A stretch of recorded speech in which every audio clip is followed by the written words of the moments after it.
لا إله إلا الله محمد رسول اللہ۔ میرے بہن بھائیوں کے رشتے نہیں ہوتے۔ میرا بھائی گزارش یہ ہے کہ ایک تو سمجھنے کی کوشش کرو کہ جب رشتے کا وقت ہوتا ہے نا، اس وقت ہم کوشش نہیں کرتے۔ او جی لڑکی پڑھ رہی ہے، او جی لڑکا پڑھ رہا ہے، جب عمر زیادہ ہو جاتی پھر رشتے نہیں آتے۔ ایک قاعدہ ہے۔ اسی لیے ہمارے دیہاتوں میں پہلے یہی رواج تھا کہ لڑکی لڑکا بالغ ہوئے بس فوراً رشتہ کر، چاہے وہ 15 سال میں بالغ ہو جائیں، چاہے 16 سال میں ہو جائیں، چاہے جب بالغ ہو۔ میرے خود والد صاحب کو رشتہ ہوا نا، میرے جو نانا مرحوم تھے نا بہت بڑے عالم تھے، یعنی میرے والد صاحب جب پڑھتے تھے نا اس وقت وہ پڑھاتے تھے، اس وقت بھی وہ عالم تھے اور والد صاحب ابھی پڑھ رہے تھے، لیکن بدقسمتی ہے کہ بریلوی عالم تھے۔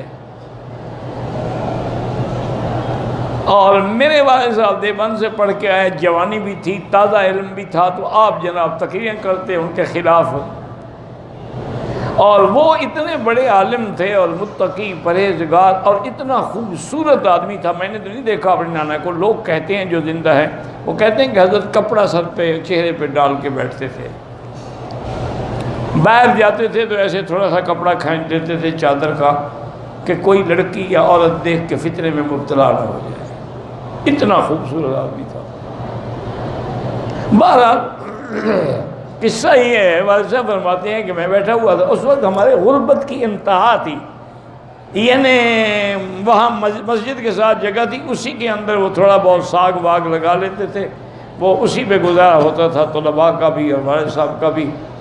اور مسجد تھی وہ بھی چھوٹی سی، اور ایک شیشم کا بہت بڑا درخت تھا پرانے وقت، اس کے سائے کے نیچے بیٹھ کے والد صاحب تعلیم دیتے تھے۔ غربت کا عالم تھا، غربت کی انتہا تھی۔ والد صاحب فرماتے ہیں کہ میں بخاری شریف پتہ نہیں کوئی کتاب پڑھا، دیکھا تو میں نے دیکھا کہ مولانا تشریف لا رہے ہیں۔ میں حیران ہو گیا کہ مولانا غلام رسول صاحب میرے مدرسے میں کیسے آئے۔ میں خیر جلدی سے اٹھا، بزرگ تھے، عالم تھے، میں نے ان کی گھوڑی پکڑی، طلباء سے کہا کہ گھوڑی کی طرف لے جاؤ۔ ایک ٹوٹی پھوٹی چارپائی تھی، اس پہ آ کے حضرت کو بٹھایا۔ میں نے کہا حضرت کیسے تشریف لائے؟ فرمانے لگے بھائی میری لڑکی رات بالغ ہو گئی ہے، میں تمہیں رشتہ دینے کے لیے آیا۔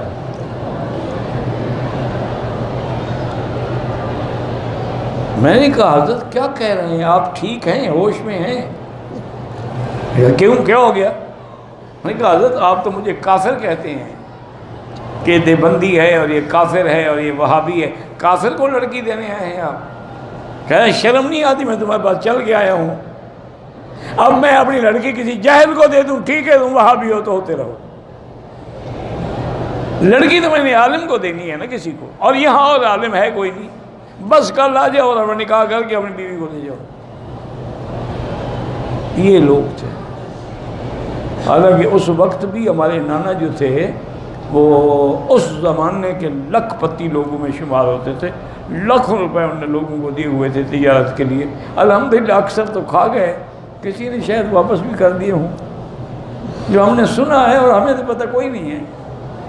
تو اصل میرا بھائی یہی ہے کہ لڑکی بالغ ہو، لڑکا بالغ ہو، شادی کر دو، کوئی جھگڑا نہیں ہوگا۔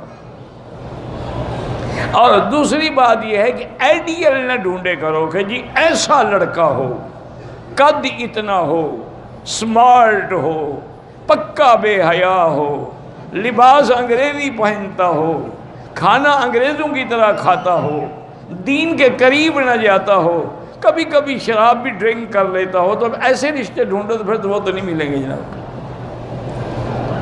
اسی لیے وہ بھی ایسی لڑکیاں ڈھونڈتے ہیں کہ جو ہمارے ہاتھ میں ہاتھ دے کے بازاروں میں جائیں، شام کو کلب میں جائیں، شام کو ڈانس کریں، اور ہمارے ساتھ بیٹھ کے ہوٹلوں پہ کھانے کھائیں، ہمارے دوستوں کو انٹرٹین کریں۔ وہ بھی ایسی عورتیں ڈھونڈتے ہیں۔ الخبیثات للخبیثین والخبیثون للخبیثات، یہ قرآن ہے کہ بری عورتیں جو ہیں وہ برے مرد ڈھونڈتی ہیں، اور برے مرد جو ہیں بری عورتیں ڈھونڈتی ہیں۔ یہ تو اللہ کا قرآن ہے۔ تو اس لیے رشتے نہیں ہوتے میرے عزیز۔ باقی اب اس کا علاج کیا ہے؟ اس کا علاج یہ ہے کہ سارے گھر والے 3 دفعہ سورۃ الرحمن اول آخر درود شریف پڑھ کے دعا کیا کریں، انشاءاللہ رشتے ہو جائیں گے۔